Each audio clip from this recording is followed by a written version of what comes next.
What is good, you guys? We are back with another day on the hardwood, and man, we had two kind of sort of blowouts today. You know what I'm saying?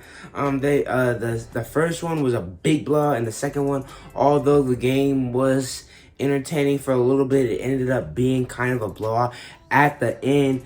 But all in all, I learned a lot of things, and I wanted to come on here and talk about with y'all once again. I do these daily, so if you like this type of content, like a sub on the video if you haven't already.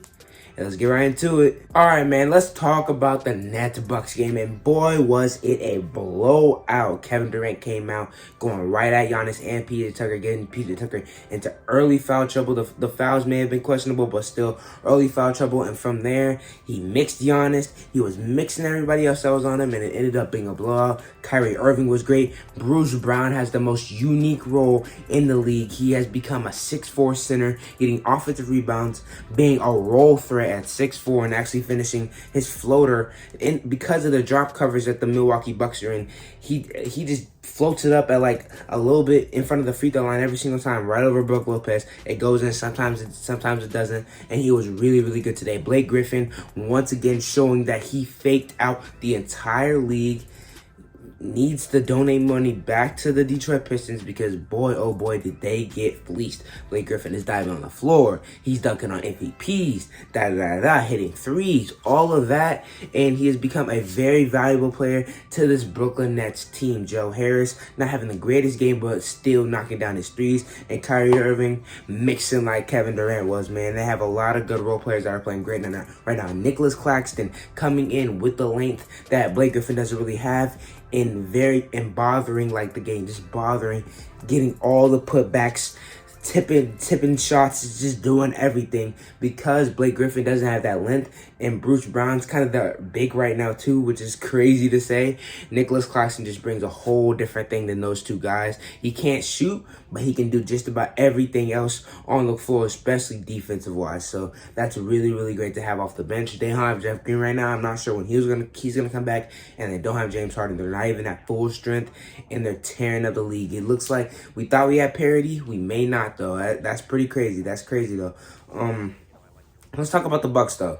The Bucks, Giannis didn't come out. He didn't come out with the energy that he usually has. He wasn't trying to be dominant. He wasn't trying to score. He was doing the fadeaways. He wasn't going into people's bodies. And he wasn't getting the foul calls. And when he was getting the foul calls, he wasn't knocking down the free throws. And with all that, he had a pretty average, okay game. He shot 8 for 15, but he just wasn't being dominant. You know what I'm saying? Chris Middleton in the first quarter, 0 for 6 once again. Tried to get on in the second and third quarter, but it just wasn't enough at that point. Drew Holiday and Brook Lopez were playing really, really good in the first quarter, but with Chris Middleton and Giannis playing bad, it just wasn't enough. I think they both had like 10 or 12 in the first quarter, and were trying to keep them in the game, but man, it took them a little bit. It took Middleton and Giannis a little bit too long to get going, and that's what hurt them in the end, man. They got to play better at the beginning of games for them to have a chance, and if they don't, it's going to be tough. PJ Tucker can't get into foul trouble because he's the only dude that can, like, bother Kevin Durant. He's the only one that can bother Kevin Durant. Giannis can't do it. He was getting mixed by Kevin Durant. Like he can't mess with KD. I don't know why. He should be able to mess with KD, and maybe he'll be better on him in these next games, but it looked like PJ Tucker was the only okay option, and second was Drew Holiday, and he was just shooting right over him. Brent Forbes was trying to be aggressive. It also just wasn't enough. Man, like Brook Lopez, Brent Forbes, and Drew Holiday were trying to play, trying to keep it in the game, but if Middleton and Giannis aren't playing well, it ain't gonna work, and that's what hurt them in this game. And that's really it for the Milwaukee Bucks. They gotta stop doing the drop coverages. Although Brook Lopez played good, it seems like they just need to run Giannis at 5 and maybe put Forbes in and just run it like that, and maybe put Lopez off the bench. I'm not sure, but they need to change something, and they need to change it fast because 2-0 going to Milwaukee. Hopefully they can win a game to make this interesting, but it's looking really, really bad for the Bucks right now. Okay, let's get into this Nuggets Suns game, man. It started off hot. It was a fast game, super duper close. Then the Nuggets kind of got onto the lead in the second quarter, and boy, oh boy, at halftime it was pretty close. And after halftime, the Nuggets went on maybe like a 7-0 run. And after that, it was all Suns. It was all Chris Paul, bro. All Mikal Bridges. Mikal Bridges was knocking down the shot. At the beginning of this game, I was thinking to myself, man, Mikal Bridges has to get going. Jay Crowder got going in game 6. Mikal Bridges needs to start getting going, hitting some shots. And boy, today was today. He was really, really good today. Chris Paul, great in the fourth quarter, just being that game manager. Reggie Miller said at some point in the game, you're the best game manager in the NBA, and you have a 13-point lead. And boy, oh boy, did he just build on that lead and kept it and did not even let the Nuggets have a chance to get back in the game. And he was dominant in that fourth quarter. Devin Booker had a decent start, kind of slowed down in the middle because of Aaron Gordon's defense was kind of bothering him a little bit. But at the end of the game, he started getting back on and finished with 21 points and had the greatest game. And boy, let's talk about DeAndre Ayton going toe-to-toe with the MVP of the league at the big man spot, Nikola Jokic. He had 22 and 10. I think Nikola had the same thing. Their stats were very, very similar. And what Yusuf Nurkic had a problem with Nikola Jokic is he was fouling out the seam every game. DeAndre Ayton had one foul.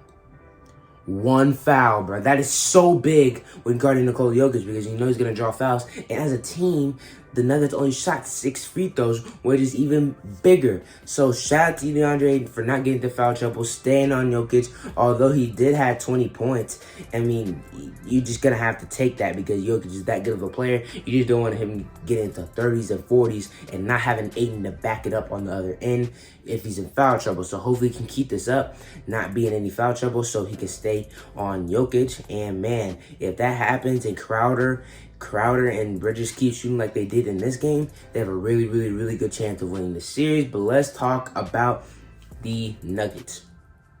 Aaron Gordon had a mismatch with Devin Booker and was exploiting it. And what I think happened is they kind of went to the mismatch more than relying on their best player. And that's a tricky thing, you know what I'm saying? A mismatch is a mismatch. You think you can exploit it every time, you think that. And Aaron Gordon did a decent job of doing that. But I feel Aaron Gordon on D-Book is not as great as Nikola Jokic just creating some type of offense. And I think they got away from that just because Devin Booker was on Aaron Gordon. And that may have been one of the flaws of this game. Monte Morris wasn't on today.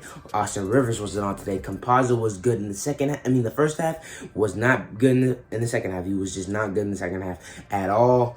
JaMychal Green was trying to produce. It just wasn't enough when the two guards, all three guards that were really getting big minutes just didn't come to play for real and didn't play consistently in both halves. Composer played good in the first half, and Morris and Rivers just weren't doing very much in both. It's hard for you to win when the guard play is not consistent. It's hard for you to win the NBA no matter what you have the bigs, no matter what you have the forwards. Porter was hitting those, man, he is one of the best off the movement, off run, like moving around and being able to just step up and hit a shot. Like, he's one of the best at that in the league. It's insane how you can get those shots off, but sometimes they're bad shots.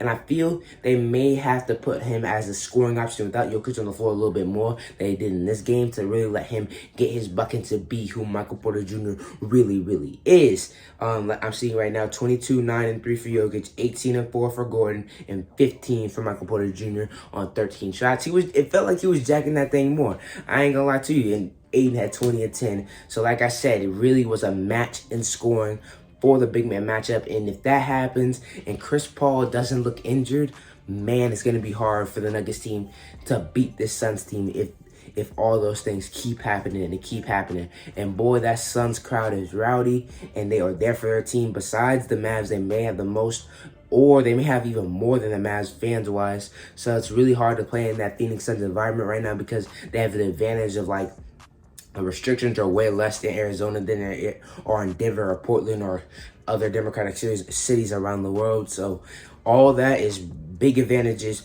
for the Phoenix Suns, and I'm excited to see how Game 2 goes. I hope it's more close because, man, that Nets-Bucks series looks like it's over. I felt like that was going to be a really good series. I said Nets in 6, but I felt like it was going to be a close 6.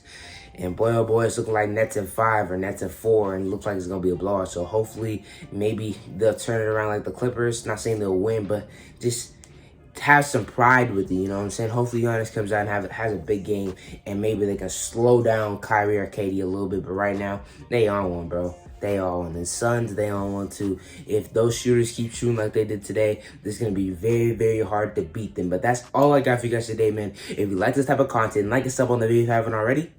And I'll see you guys next time.